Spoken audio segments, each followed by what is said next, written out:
सभी भगवत प्रेमियों को हमारी राधे राधे। मानव जीवन का सर्वोत्कृष्ट फल सत्संग श्री भक्तमाल कथा के माध्यम से हमें मिलने जा रहा है।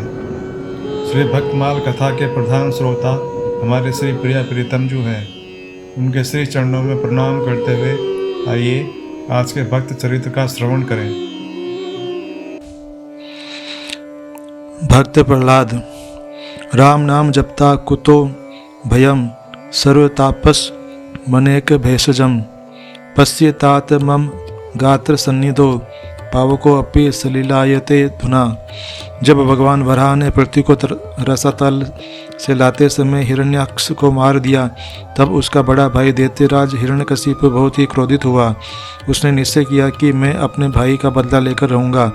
अपने को अजय और अमर बनाने के लिए हिमालय पर जाकर वह तप करने लगा। उसने सहस्त्रों वर्षों तक उग्र तप करके ब्रह्मा जी को संतुष्ट किया। ब्रह्मा जी ने उसे वरदान दिया कि तुम किसी अस्त्र शस्त्र से, ब्रह्मा जी द्वारा निर्मित किसी प्राणी से रात में, दिन में, जमीन पर, आकाश में कहीं मारे नहीं जाओगे। जब हिरण्यकशिपु तपस्या करने चला गया था, तभी देवताओं ने दैत्यों की राजधानी पर आक्रमण किया। कोई नायक न होने से दैत्य हार कर दिशाओं में भाग गए। देवताओं ने दैत्यों की राजधानी को लूट लिया। देवराज इंद्र ने हिरण्यकशिपु की पत्नी कयाधु को बंदी कर लिया और स्वर्ग को ले चले। रास्ते में देवर्षि नारद मिल गए। उन्होंने इंद्र को रोका कि तुम दैत्यराज की पतिव्रता पत्नी को मत ले जाओ। इंद्र ने बताया कि कयाधु गर्भवती है। उसके जब संतान हो जाएगी, तब उसके पुत्र का वध करके उसे छोड़ दिया जाएगा। देवर्षि ने कहा, इसके गर्भ में भगवान का परम भक्त है, उसे देवताओं को भय नहीं है, उस भागवत को मारा नहीं जा सकता। इंद्र ने देवर्षि की बात मान ली। वह कयाधु के गर्भ में भगवान का भक्त है, यह सुनकर उसकी परिक्रमा करके अपने लोक को चले गए। जब कयाधु देवराज के बंधन से छोड़ दी गई, तब वह देवर्षि के ही आश्रम में आकर रहने लगी। उसके पति जब तक तपस्या से न लौटे, उसके लिए दूसरा निरापद आश्रय नहीं था। देवर्षि भी उसे पुत्र की भांति मानते थे और बराबर गर्भस्थ बालक को लक्ष्य करके उसे भगवत भक्ति का उपदेश किया करते थे। गर्भस्थ बालक प्रहलाद ने उन उपदेशों को ग्रहण कर लिया। भगवान की कृपा से यह उपदेश उन्हें फिर भूला नहीं। जब वरदान पाकर हिरण्यकशिपु लौटा, तब उसने सभी देवताओं को जीत लिया। सभी लोकपालों को जीतकर वह उनके पद का स्वयं उपभोग करने लगा। उसे भगवान से घोर शत्रुता थी, अतः ऋषियों को वह कष्ट देने लगा। यज्ञ उसने बंद करा दिए। धर्म का वह घोर विरोधी हो गया।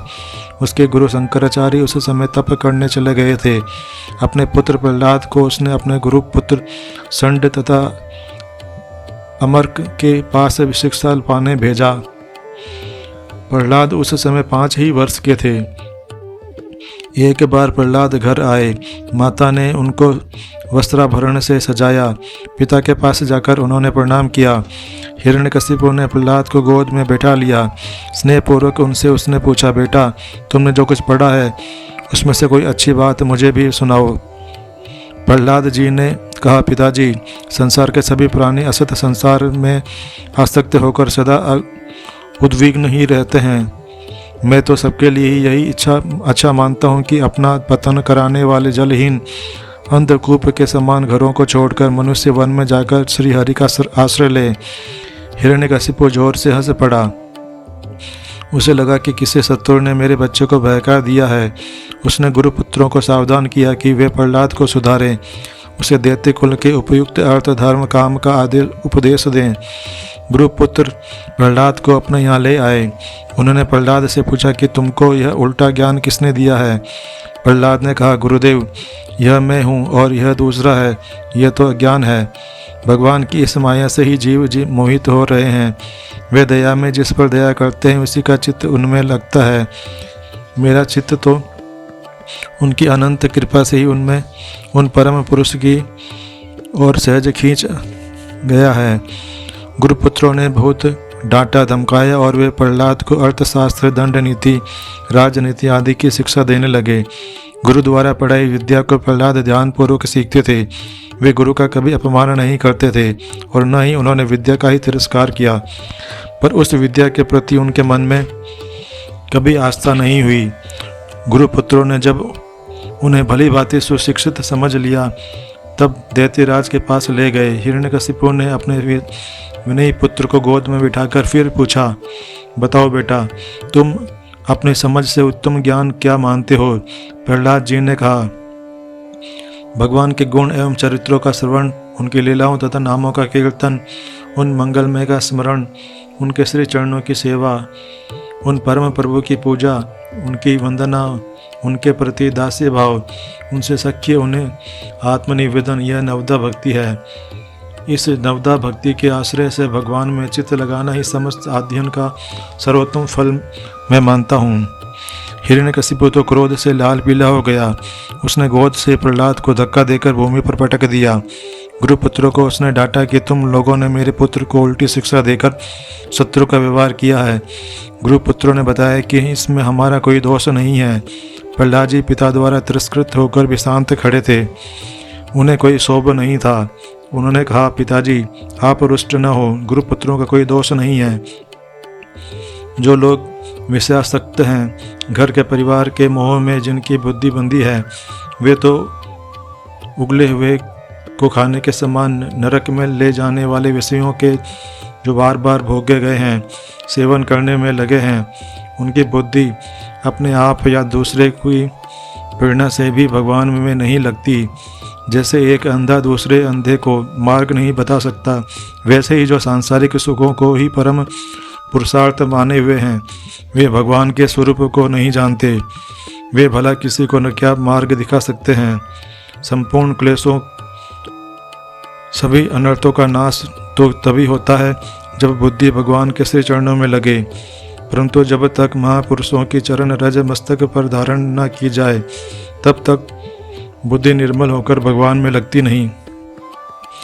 नन्हा सा बालक त्रिभुवन विजयी दैत्यराज के सामने निर्भय होकर इस प्रकार उनके शत्रु का पक्ष ले, यह असह्य हो गया। दैत्यराज को चिल्लाकर हिरण्यकशिपु ने अपने क्रूर सभासद दैत्यों को आज्ञा दी, जाओ तुरंत इस दुष्ट को मार डालो।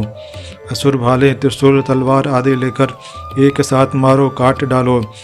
चिल्लाते हुए 5 वर्ष के बालक पर टूट पड़े। जब प्रहलाद निर्भय खड़े रहे, उन्हें तो सर्वत्र अपने देह में प्रभु की दिखाई पड़ते थे। डरने का कोई कारण ही नहीं जान पड़ा उन्हें। असुरों ने पूरे बल से अपने अस्त्र शस्त्र बार चलाए, किंतु प्रहलाद को कोई क्लेश नहीं हुआ। उनको तनिक भी चोट नहीं लगी। उनके शरीर से छूते ही वे हथियार टुकड़े टुकड़े हो जाते थे। अब हिरण्यकशिपु को आश्चर्य हुआ। उसने प्रहलाद को मारने का निश्चय कर लिया। उनके अनेक उपाय करने लगा। मत वाले हाथी के सामने हाथ पैर बांधकर प्रहलाद डाल दिए गए, पर हाथी ने उन्हें सूंड से उठाकर मस्तक पर बैठा लिया। कोठरी में उन्हें बंद किया गया और वहां भयंकर सर्प छोड़ दिए गए, पर वे सर्प प्रहलाद के पास पहुंचकर केंचू के समान सीधे हो गए। जंगली सिंह जब वहां छोड़ा गया, तब वह पालतू कुत्ते के समान पूंछ हिलाकर प्रहलाद के पास जा बैठा। प्रहलाद को भोजन में उग्र विष दिया गया, किंतु उससे उनके ऊपर कोई प्रभाव न हुआ। विष जैसे उनके उदर में जाकर अमृत हो गया हो। अनेक दिनों तक भोजन तो किया, जल की एक बूंद तक प्रहलाद को नहीं दी गई, पर वे शिथिल होने के बदले ज्यों के त्यों बने रहे। उनका तेज बढ़ता ही जाता था। उन्हें ऊंचे पर्वत पर से गिराया गया और पत्थर बांधकर समुद्र में फेंका गया। दोनों बार वे सकुशल भगवत नाम का कीर्तन करते हुए नगर में लौट आए। बड़ा भारी लकड़ियों का पर्वत एकत्रित किया गया। हिरण्यकशिपु की बहन होलिका ने तप करके एक वस्त्र पाया था। वह वस्त्र अग्नि में जलता नहीं था। होलिका वह वस्त्र ओढ़कर प्रहलाद को गोद में लेकर उस लकड़ियों के ढेर पर बैठ गई। उस ढेर में अग्नि लगा दी गई। होलिका तो भस्म हो गई। पता नहीं कैसे उसका वस्त्र उड़ गया उसके देह से, किंतु प्रहलाद तो अग्नि में बैठे हुए पिता को समझा रहे थे, पिताजी आप भगवान से द्वेष करना छोड़ दें। राम नाम का यह प्रभाव तो देखें कि यह अग्नि मुझे अत्यंत शीतल लग रही है। आप भी राम नाम लें और संसार के समस्त तापों से इसी प्रकार निर्भय हो जाएं। दैत्यराज हिरण्यकशिपु के अनेक दैत्यों ने माया के प्रयोग किए, किंतु माया तो प्रहलाद के सम्मुख टिकती ही नहीं थी। उनके नेत्र उठाते ही माया के दृश्य अपने आप नष्ट हो जाते। गुरुपुत्र संड तथा अमर्क ने अभिचार के द्वारा प्रहलाद को मारने के लिए कृत्या उत्पन्न की, परंतु उस कृत्या ने गुरुपुत्रों को ही उल्टे मार दिया। प्रहलाद ने भगवान की प्रार्थना करके गुरुपुत्रों को फिर से जीवित किया। यो मारने की चेष्टा करने वालों को उनके मरने पर जिला दिया। धन्य है। इस प्रकार दैत्य राज ने अनेकों उपाय कर लिए प्रहलाद को मारने के, पर कोई सफल न हुआ। जिसका चित्त भगवान में लगा है, जो सर्वत्र अपने दया में प्रभु की प्रत्यक्ष देखता है, भला उसकी तनिक सी भी हानि वे सर्वसमर्थ प्रभु कैसे होने दे सकते हैं। अब दैत्य राज को भय होने लगा। वे सोचने लगे कि कहीं यह नन्हा सा बालक मेरी मृत्यु का कारण न हो जाए। गुरुपुत्रों के कहने से वरुण के पास में बांधकर प्रहलाद को उन्होंने फिर गुरुगृह भेज दिया। शिक्षा तथा संक के प्रभाव से बालक सुधर जाए, यह उनकी इच्छा थी। गुरुगृह में प्रहलाद जी अपने गुरुओं की पढ़ाई विद्या पढ़ते तो थे, पर उनका चित्त उसमें लगता नहीं था। जब दोनों गुरु आश्रम के काम में लग जाते, तब प्रहलाद अपने सहपाठी बालकों को बुला लेते। एक तो वे राजकुमार थे, दूसरे अत्यंत नम्र तथा सबसे स्नेह करने वाले थे। अतएव सब बालक खेलना छोड़कर उनके बुलाने पर इनके समीप ही एकत्रित हो जाते थे। प्रहलाद जी बड़े प्रेम से उन बालकों को समझाते थे, भाइयों, यह जन्म व्यर्थ नष्ट करने योग्य नहीं है। यदि इस जीवन में भगवान को न पाया गया तो बहुत बड़ी हानि हुई। घर द्वार, स्त्री, पुत्र, राज्य, धन आदि तो दुख ही देने वाले हैं। इनमें मोह करके तो नरक जाना पड़ता है। इंद्रियों के विषयों से हटा लेने में ही सुख और शांति है। भगवान को पाने का साधन सबसे अच्छे रूप में इस कुमारावस्था में ही हो सकता है। बड़े होने पर तो स्त्री, पुत्र, धन आदि का मोह मन को बांध लेता है, और भला वृद्धावस्था में कोई कर ही क्या सकता है। भगवान को पाने में कोई बड़ा परिश्रम भी नहीं। वे तो हम सबके हृदय में ही रहते हैं। सब प्राणियों में वे ही भगवान हैं। अतः किसी प्राणी को कष्ट नहीं देना चाहिए। मन को सदा भगवान में ही लगाए रहना चाहिए। सीधे साधे सरल चित्त दैत्य बालकों पर प्रहलाद जी के उपदेश का प्रभाव पड़ता था। बार बार सुनते सुनते वे उस उपदेश पर चलने का प्रयत्न करने लगे। शुक्राचार्य के पुत्रों ने यह सब देखा तो उन्हें बहुत भय हुआ। उन्होंने प्रहलाद को दैत्यराज के पास ले जाकर सब बातें बताई। अब हिरण्यकशिपु ने अपने हाथ से प्रहलाद को मारने का निश्चय किया। उसने गरजकर पूछा, अरे मूर्ख, तू किसके बल पर मेरा बराबर तिरस्कार करता है? मैं तेरा वध करूँगा। कहाँ है तेरा वह सहायक? वह अब तुझे आकर बचाए तो देखूं। प्रहलाद ने नम्रता से उत्तर दिया, पिताजी, आप क्रोध ना करें। सबका बल इस एक निखिल शक्ति सिंधु के सहारे ही है। मैं आपका तिरस्कार नहीं करता। संसार में जीव का कोई शत्रु है तो उसका अनियंत्रित मन ही है। उत्पथगामी मन को छोड़कर दूसरा कोई किसी का शत्रु नहीं। भगवान तो सब वही हैं। वे मुझ में हैं, आप में हैं, आपके हाथ में, इस खड़ग में हैं, इस खंबे में हैं, सर्वत्र हैं। वे इस खंबे में भी हैं। हिरण्यकशिपु ने प्रहलाद की बात पूरी होने नहीं दी। उसने सिंहासन से उठकर पूरे जोर से एक घुसा खंबे पर मारा। घुसे के शब्द के साथ ही एक महाभयंकर दूसरा शब्द हुआ, जैसे सारा ब्रह्मांड फट गया हो। सब लोग भयभीत हो गए। हिरण्यकशिपु भी इधर उधर देखने लगा। उसने देखा कि वह खंभा बीच से फट गया है और उससे मनुष्य के शरीर एवं सिंह के मुख की एक अद्भुत भयंकर आकृति प्रकट हो रही है। भगवान नरसिंह के प्रचंड तेज से दिशाएं जल सी रही थी। वे बार बार गर्जन कर रहे थे। दैत्य ने बहुत उछल कूद की, बहुत पैंतरे बदले उसने, किंतु अंत में नरसिंह भगवान ने उसे पकड़ लिया और राज्यसभा के द्वार पर ले जाकर अपने जानू पर रखकर नखों से उसका हृदय फाड़ डाला। दैत्यराज हिरण्यकशिपु मारा गया, किंतु भगवान नरसिंह का क्रोध शांत नहीं हुआ। वे बार बार गर्जना कर रहे थे। ब्रह्मा जी, शंकर जी तथा दूसरे सभी देवताओं ने दूर से ही उनकी स्तुति की। पास आने का साहस तो भगवती लक्ष्मी जी भी न कर सकी। वे भी भगवान का वह विकराल क्रुद्ध रूप देखकर डर गई। अंत में ब्रह्मा जी ने प्रहलाद को नरसिंह भगवान को शांत करने के लिए उनके पास भेजा। प्रहलाद निर्भय भगवान के पास जाकर उनके चरणों पर गिर पड़े। भगवान ने स्नेह से उन्हें उठाकर अपनी गोद में बैठा लिया।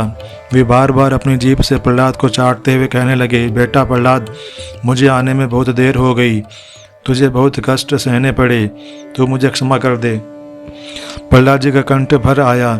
आज त्रिभुवन के स्वामी उनके मस्तक पर अपना अभय कर रखकर उन्हें स्नेह से चाट रहे थे। प्रहलाद जी धीरे से उठे। उन्होंने दोनों हाथ जोड़कर भगवान की स्तुति की। बड़े ही भक्तिभाव से उन्होंने भगवान का गुणगान किया। अंत में भगवान ने उनसे वरदान मांगने को कहा। प्रहलाद जी ने कहा, प्रभु, आप वरदान देने की बात करके मेरी परीक्षा क्यों लेते हैं? जो सेवक स्वामी से अपने सेवा का पुरस्कार चाहता है वह तो सेवक नहीं, व्यापारी है। आप तो मेरे उदार स्वामी हैं, आपको सेवा की अपेक्षा नहीं है और मुझे भी सेवा का कोई पुरस्कार नहीं चाहिए। मेरे नाथ, यदि आप मुझे शुद्ध वरदान ही देना चाहते हैं तो मैं आपसे यही मांगता हूँ कि मेरे हृदय में कभी कोई कामना ही ना उठे। फिर प्रहलाद जी ने भगवान से प्रार्थना की, मेरे पिता आपकी और आपके भक्त मेरी निंदा करते थे, वे इस पाप से छूट जाएं। भगवान ने कहा, प्रहलाद, जिस कुल में मेरा भक्त होता है वह पूरा कुल पवित्र हो जाता है। तुम जिसके पुत्र हो वह तो परम पवित्र हो चुका। तुम्हारे पिता तो 21 पीढ़ियों के साथ पवित्र हो चुके। मेरा भक्त जिस स्थान पर उत्पन्न होता है वह स्थान धन्य है। वह पृथ्वी तीर्थ हो जाती है जहाँ मेरा भक्त अपने चरण रखता है। भगवान ने वचन दिया कि अब मैं प्रहलाद की संतानों का वध नहीं करूँगा। कल्प पर्यंत के लिए प्रहलाद जी अमर हुए हैं। वे भक्तराज अपने महाभागवत पौत्र बलि के साथ अब भी सुतल में भगवान की आराधना में नित्य तन्मय रहते हैं। आज के हमारे भक्त चरित्र का वर्णन इतना ही। कल हम एक नए भक्त चरित्र के साथ श्री प्रिया प्रीतम जी के समक्ष प्रस्तुत होंगे। आपको हमारी राधे राधे।